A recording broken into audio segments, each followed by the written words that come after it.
And welcome back here to Live Now from Fox. I'm Andrew Kraft. Let's move on to more of these top headlines. Let's go international, the Middle East specifically here. Major updates there on so much. Fox News correspondent Connor Hansen has more. In Israel, protesters have been taking to the streets demanding a plan for hostages to be released after a year of war. But with a war on two fronts, tension has only increased between Israel and Iran. The FBI is now investigating who released top-secret information about Israel's plan to retaliate against Iran after its recent missile attack. The actual documents that were leaked were basically us collecting on Israel's preparation to hit Iran. The White House says it is deeply concerned about the documents, and officials say they don't know yet if it was an intentional leak or if the Department of Defense was hacked. The documents, noting that Israel is moving military assets for a strike against Iran, ended up on Telegram channels popular with Iranians. Secretary of State Antony Blinken is in the Middle East and met for 2.5 hours with Prime Minister Benjamin Netanyahu. It's something that we take very seriously, and it is, of course, incredibly concerning. 2 weeks from Election Day in the U.S., the security breach has quickly become a political issue. They leaked all the information about the way that Israel's going to fight and how they're going to fight and where they're going to go. And somebody, who did that? Can you imagine somebody doing that? The White House says it does not believe any other sensitive documents were released. In New York, Connor Hansen, Fox News. Connor, thanks so much. Let's bring into the conversation, of course, our friend, retired Marine intelligence officer and national security analyst, Hal Kempfer. He joins me to talk about all of this. Hal, thanks for being with us here.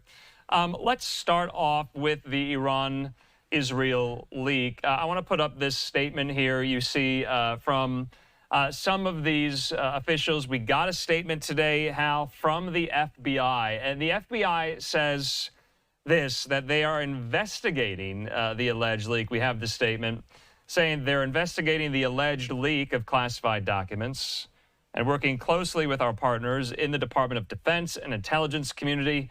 As this is an ongoing investigation, we have no further comment. Now, for the fact how the FBI is involved now and they're investigating, does that mean it did come from the United States or came from here somewhere, some who? Andrew, I wouldn't read too much into that. That is their job, counterintelligence. That is their jurisdiction. That's their mandate. It's what they're supposed to do. And on something like this, especially when it reaches this level, they would immediately step in and conduct investigation. It'd also be an investigation, of course, that would be a little bit arm's length, if you will. They're not part of they are part of the intelligence community, but they're not part of the other parts of the intelligence community, the parts of the intelligence community that would have collected that intelligence, that would have analyzed that intelligence. They're not part of the Department of Defense. So therefore, it creates a kind of a wall between what they're doing. That's something that internal DOD investigators can't say. They're part of DOD.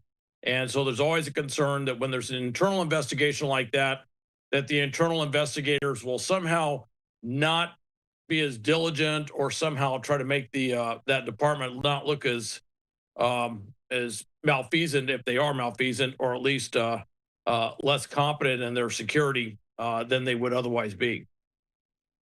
All right. Do you think this was brought up today between Secretary of State Antony Blinken and Bibi Netanyahu there? Blinken in the region meeting with so many of these Israeli officials here. And if so, what was said, do you think? Has that been reported? Did they talk about it?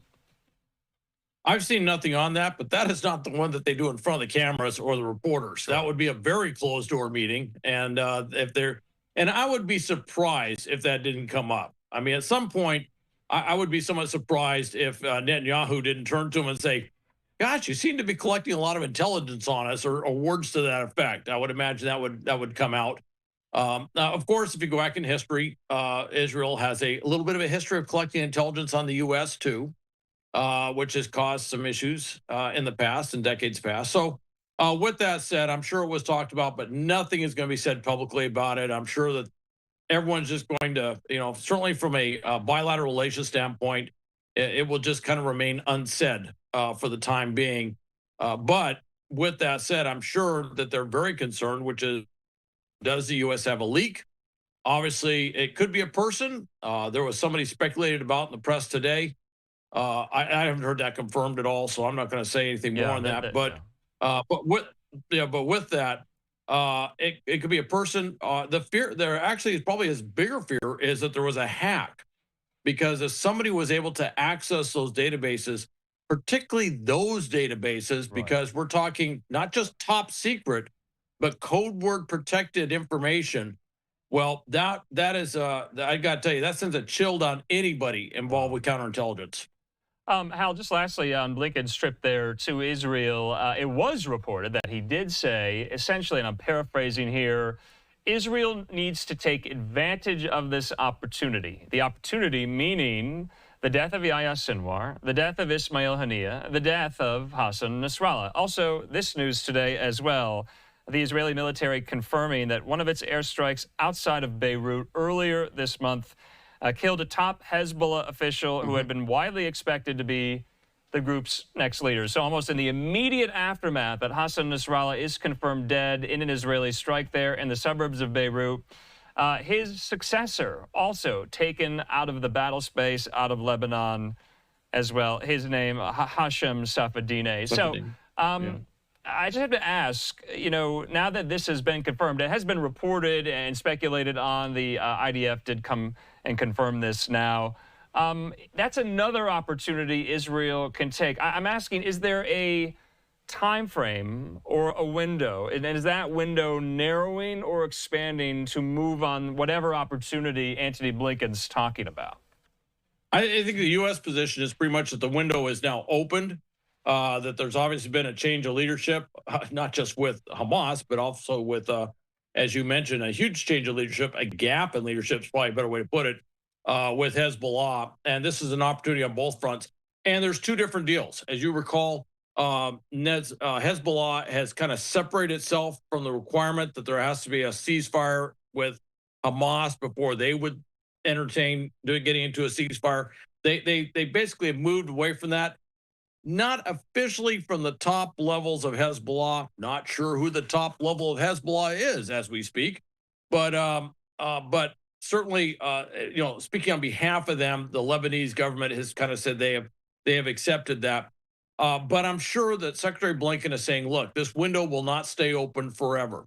One of the big concerns, and this is one of the things that was in the reports today, is there is some thought, speculation. I don't think it's idle speculation, but there is a belief that it's possible that Yahya Sinwar had a "if I should die" order regarding hostages. I see. And we've already seen where 6 hostages were killed when they thought that the Israelis were getting close. Right. The fear is he may have had some larger blanket sort of thing with the hostages, and certainly Israel's looking at that very closely. Sure. That's one of the reasons they believe that Netanyahu reached out directly to Hamas operatives and said, if you will come in, no harm will come to you. Okay. And reaching to them individually. All right. Hal, I got to leave it at that. I can't thank you enough. Always appreciate your insight. We'll talk soon.